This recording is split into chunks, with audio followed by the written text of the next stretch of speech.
이번 책은 헨리크 입센의 인형의 집입니다. 옮긴이는 안동민입니다. 자, 입센은 노르웨이의 작가인데요. 입센은 1828년 노르웨이의 그 남부 시엔이라는 작은 항구 도시에서 태어났는데요. 이 18세기 중엽부터 시작된 유럽의 근대적인 시민 비극 또는 시민극을 완성하는 동시에 현대 연극의 출발점이 되기도 한 여러 희곡을 발표했고요. 그리고 입센은 명실상부한 근대극의 1인자가 되었다고 합니다. 네이버에요. 그 1879년을 한번 쳐보면요. 이 1879년은 그 고종 16년이고요. 그리고 지서경의 종두법이 전해지고 그리고 한용운 시인이 태어난 해이기도 하네요. 그럼 이 시대에 유럽에서 그 돌풍을 일으켰다는 이 인형의 집을 읽어보면서요.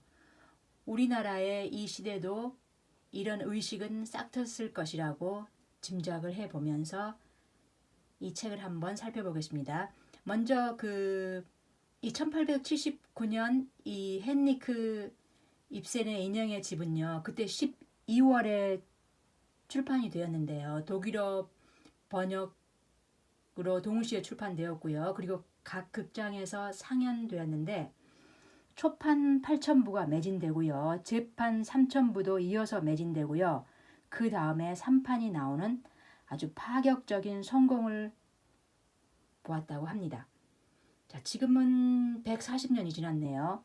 지금도 꾸준히 읽혀지고 연극으로 올려지고 제2, 제3의 노라로 연결되어 극작으로 써지고 그리고 공연이 되고 있는 그러한 작품입니다. 이 노라이즘이란 단어를 만들어내기도 했고요. 인형으로 살지 않고 독립된 존재로 살아가겠다는 그런 의미로 널리 쓰이고 있습니다. 이 극의 내용은 한번 살펴보면요. 이 8년 전 노라가 남편 헬메르가 죽느냐 사느냐 그 기로에 섰을 때 그 돌아가실 아버지의 그 사인을 위조해서 그 사이비 변호사 크로우스타드에게서 그 남편을 이탈리아로 한 1년 동안 그 요양 가기 위한 그 큰 돈을 빌리는데요. 그 남편 헬메리에게는 아버지가 준 돈이라고 속였습니다. 그렇게 1년 요양 후에 남편은 다시 건강을 찾게 되었고요. 그리고 이제 새해가 되면 그 은행의 전무로 취임하게 돼 있습니다. 이 크로스타드에게 빌린 돈은요. 어떻게 지금 하고 있냐면요. 그 노라가 비밀리에 혼자서 갚아가고 있는데요. 남편에게 받은 생활비를 쪼개서 그래서 항상 쪼들립니다. 그리고 자기가 또 밤에 글을 써서 8년 동안 이렇게 쭉 갚아가고 있는데요. 부채를 모두 청산하고 남편 헬메리에게 털어놓고 칭찬받을 생각이었죠. 그러나 그녀의 옛 친구 그 린데 부인이 떠돌이가 되어 취직을 부탁하기 위해 찾아오고요. 이 이야기는 그 크리스마스 전후 그 3일 동안 펼쳐지는 그 연극 대본인 희곡입니다. 그때 그 헬메르가요. 새로 부임할 은행에 그 한 사람을 해고하고 대신 그 노라의 옛 친구에게 그 자리를 주기로 합니다. 근데 하필 그 자리가 노라에게 돈을 빌려줬던 그 크로그스타였던 것입니다. 이 남자는요, 그때 그 딸린 자식이 많은 호랍이었는데 자신의 신용을 위해 그 절대 해고될 수 없다고 노라를 협박합니다.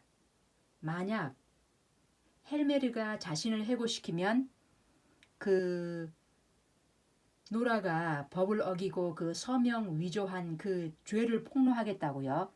그러면서 자신이 그 차용 증서를 가지고 있기 때문에 자기 혼자 죽을 수는 없다. 이렇게 협박하면서 심지어 그 사실을 낱낱이 적은 편지를 헬메리의 우편함에 넣었습니다. 자, 음모가 더더욱 짙게 깔리기 시작하는데요. 자, 그런데 또 여기 얽힌 음모가 하나 더 있는데요.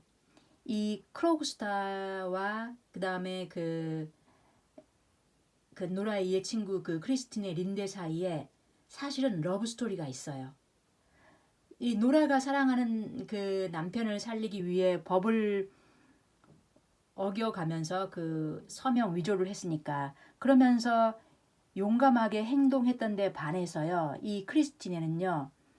그때 사랑하는 그 크로우스타 그는 가난했었거든요. 그래서 그 가난한 연인을 버리고 그 돈 많은 남자를 택했어요. 왜냐하면 그때 그 병든 엄마와 두 동생을 돌보기 위해서 돈을 택한 거거든요.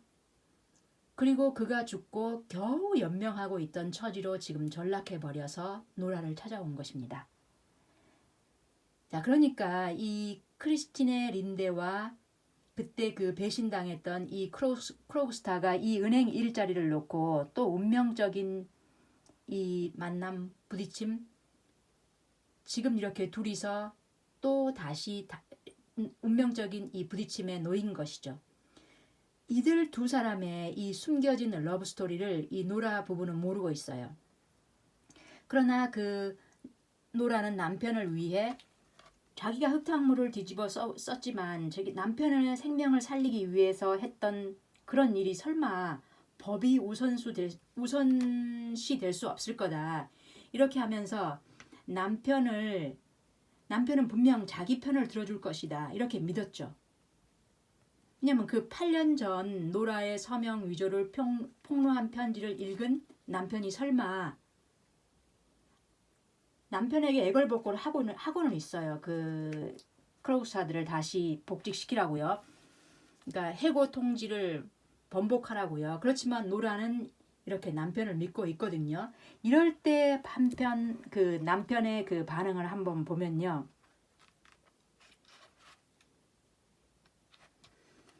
자, 이때 남편이 그 폭로한 그 편지를 읽고 났을 때 그때 그 반응이거든요. 자, 얼마나 끔찍스러운 일이냐 말이다. 지난 8년 동안 당신은 나의 기쁨이었고 사랑스러운 아내였소.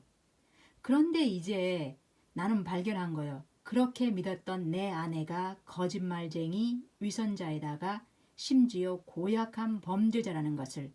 오, 이 도저히 입에 담을 수 없는 추악함이야. 자, 그러면서 두 사람 사이에 계속 대화가 오고 갑니다. 자, 그러면서요. 이 일은 어떻게든 수습을 해야 해. 당신과 나 사이는 지금까지와 같은 것으로 하고 물론 세상 사람들 보기에만 그렇게 하는 거요. 당신은 계속해서 이 집에서 산다. 그건 말할 것도 없는 일이요. 그러나 애들의 교육은 더 이상 당신에게 맡겨놓을 수가 없어. 더 이상 당신을 믿을 수 없기 때문이요. 아, 그처럼 깊이 사랑하던 여자에게 이런 말을 하지 않을 수 없게 된 내 심정이 어떻겠나 생각해보. 하기야 지금도 나는 아니지. 그건 모두 끝나고 말았어. 또 끝나야 하고 이제부터는 행복이란 찾아볼 수 없게 된 거요. 우리 집안이 아주 파멸하는 것을 어떻게든 막아보자는 것뿐이요. 아주 박살이 나지 않도록 말이요. 자, 이 위기의 순간에요. 지금 편지 한 통이 배달됩니다. 그 차용 증서 원본이 되돌아온 것입니다. 노라가 그 서명 위조했던 거 있잖아요. 자, 그러면 이때 헬메리의 반응을 한번 살펴보겠습니다. 그 편지를 받고요. 헬메르가요. 나는 살았어, 노라. 나는 살았소.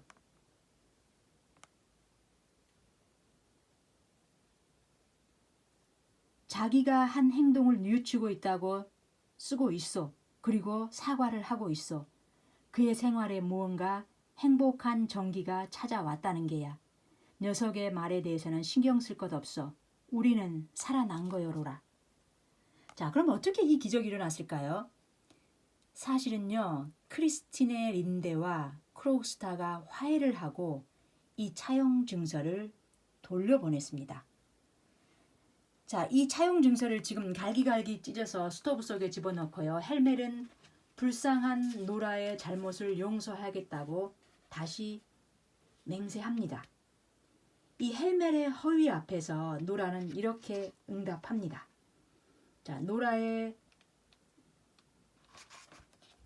대사를 한번 읽어보겠습니다. 하지만 당신은 내 자신이 일생을 맡길 수 있다고 생각한 사나이답게 생각하지도 않았고 말하지도 않았어요. 제 자신을 위협하게 되었대서가 아니라 당신 자신이 위협에 빠지게 될까봐 벌벌 떨었으면서도 위험이 이제 지나갔다는 사실을 알게 되자 당신은 아무런 일도 일어나지 않았던 것처럼 태연해지신 거란 말이에요.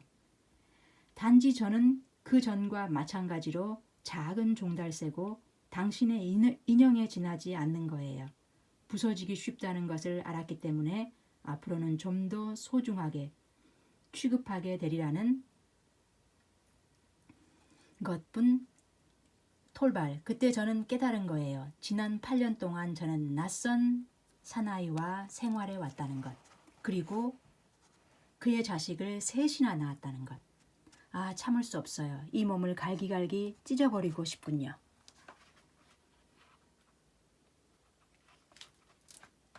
하지만 당신 말씀이 아주 옳아요.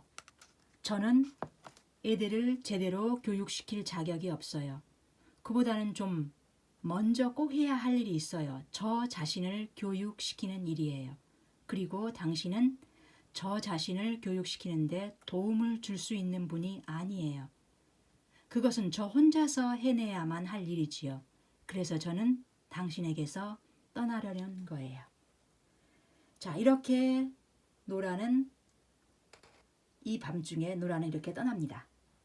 자, 저는 그 문해출판사 책을 읽었는데요. 그 입센이 70세 생일에 노르웨이의 그 여성 해방 동맹이 주최한 파티에서 인터뷰를 한 내용이 하나 있는데요. 그 인터뷰한 내용을 한번 읽어보겠습니다. 저에게 주신 건배에는 감사합니다만 제가 의식적으로 여성 해방을 위해서 공헌을 했다는 명예를 받을 수가 없습니다. 도대체 저로서는 여성 해방이란 어떤 것인지조차 잘 알고 있지 않으니 말입니다. 제가 해온 일이란 인간의 살아가는 태도에 대해 묘사한 것뿐입니다. 자, 따라서 입센에게 인형의 집은 개혁적인 모럴을 염두에 둔 극이라기보다는 오히려 시인으로서 허위의식과 기만 속에 감추어진 인간의 본성을 탐구하기 위해서 남녀 생활의 실상을 조명하고 그곳에서 거짓을 꿰뚫어 봄으로써 남녀를 불문하고 그들의 허위 속에 감추어진 인간으로서의 진실을 확립하려고 했다고 보는 것이 적절하다. 저는 이 문해출판사의 이 의견과 저의 생각도 또 일치하는 것 같아서 그대로 한번 읽어봤습니다.